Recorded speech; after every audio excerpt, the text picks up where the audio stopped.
الحمد لله والصلاة والسلام على رسول الله.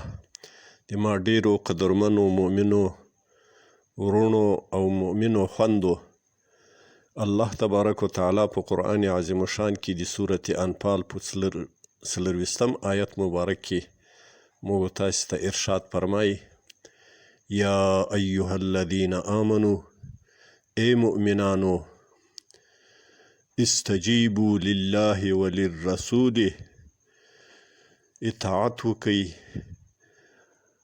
ومنئ، فرمانبرداري وکئ د الله او د رسول د الله.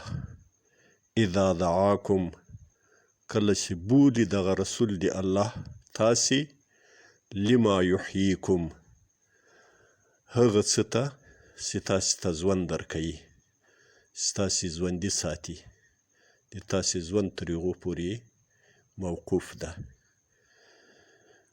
د لما یحییکم علماء کرامو، مفسرین کرامو مختلف تفاسیر کړي دي. د لما یحییکم څخه حق مراد سوی، ایمان و اسلام مراد سوی، او قرآن مراد سوی ده، عقاید و ایمانیات و اعمال صالحه مراد سوی دي.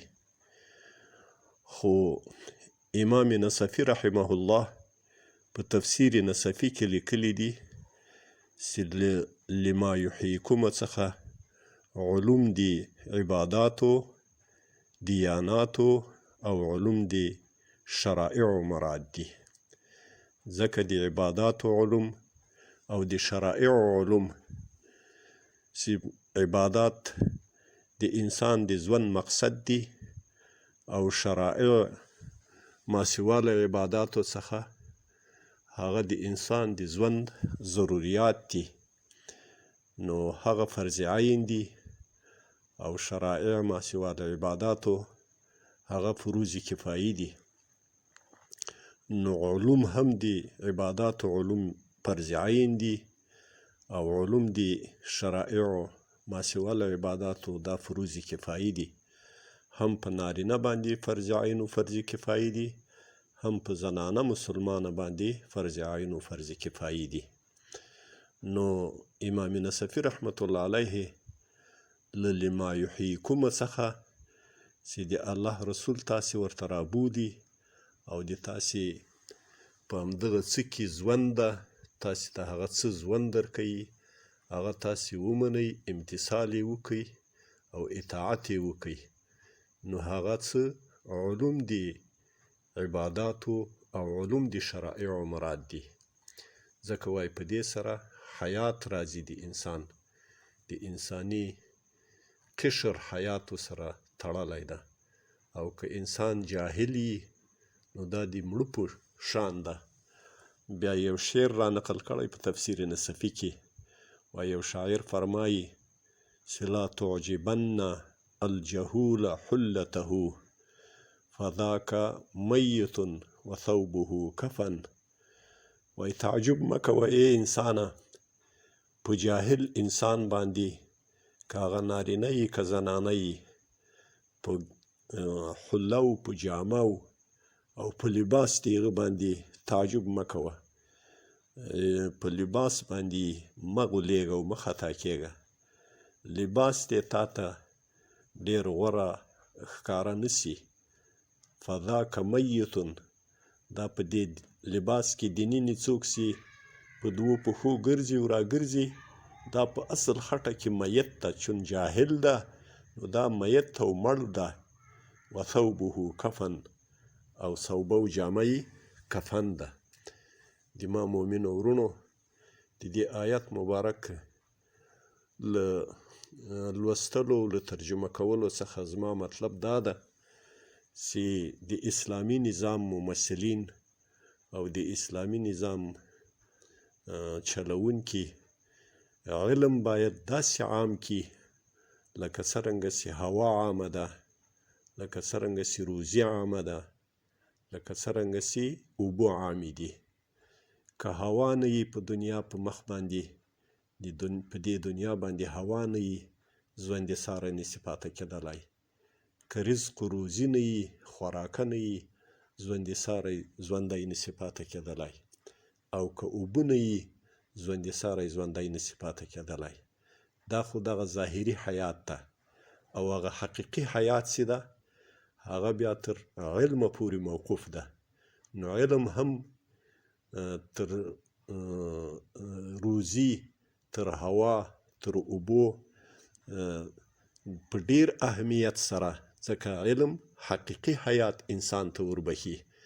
او دغه روزي چې ده یا هوا چې ده، اوبه چې ده، دا ظاهري حیات ژوندي ساري ته وربخي.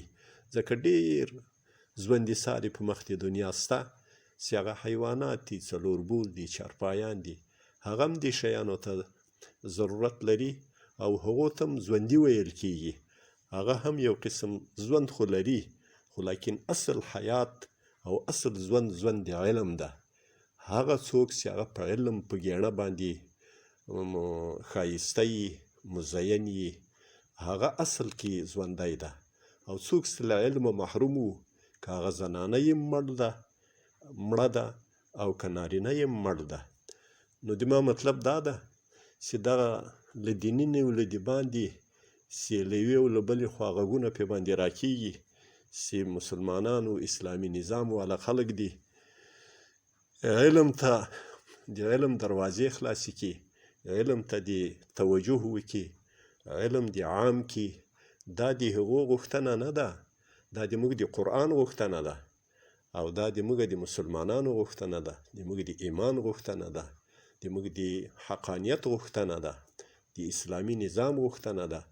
اسلامي نظام له موږ څخه دا غواړي چې د هغو تیرو ظالمو سیکولرو بېدینو انسانانو چې په موږ باندې سلطنتونه کړي دي، پاچیانې را باندې چلولي دي، او په موږ باندې حکومتونه کړي دي، او موږ یې د جهل په تور تم کې ساتلي یو چې موږ د لمانځه په ترجمه نه پوهېږو، د خپلو عباداتو علوم نشته راسره.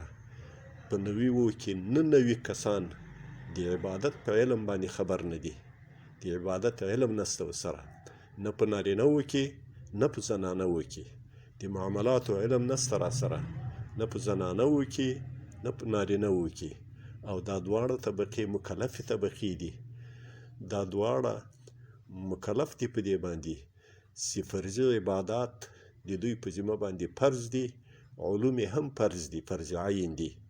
او کوم معاملات چې ژوند تر هغو پورې موقوفه ده، د هغو معاملاتو سرته رسول د فرض کفایي په انداز کې فرض کفایي دي، نو علوم د هغو معاملاتو هم فرض کفایي دي. دا تمیز او تفکیک ختم سي چې نارینه به علم زده کوي، زنانه به یې نه زده کوي. دا یو جاهلانه ذهنیت ده، او دا یو فرسوده ذهنیت ده. دا د دغو ظالمو حکومتونو په میراث کې راپاته ذهنیت ده. نه، موږ باید دا ذهنیت لرې کړو، علم داسې عام کړو لکه هوا چې عامه ده، لکه روزي چې عامه ده، لکه اوبه چې عامې دي. خو دا ځان ته خبره ده چې د علم په چاپېریال کې، د علم په نصاب کې، د علم د تعلیم په طرز و رونق کې چې کومې بې حیاییګانې کفارو او بېدینانو منافقینو را داخلي کړي دي، رامنځته کړي دي، د اسلامي نظام دغه ذمهواري جوړیږي چې هغه بېدینیانې لرې کړي، هغه فحاشي وي لرې کړي، هغه عریاني وي لرې کړي، هغه اختلاطات لرې کړي، هغه نصاب اصلاح کړي، هغه مفاسد ختم کړي. د علم مخه نه ونیسي. د علم مخه نیوله لوی جهالت ده. الله تبارک وتعالی دې موږ په دې حقیقت باندې سر و مازغه خلاص کړي. اقول قولي هذا استغفر الله لي ولكم ولجميع المؤمنين والمؤمنات. د نړۍ هر غافل په اذان وی خو زبلال خوب ولې جهان وی خو زبلال خوب ولې جهان وی خو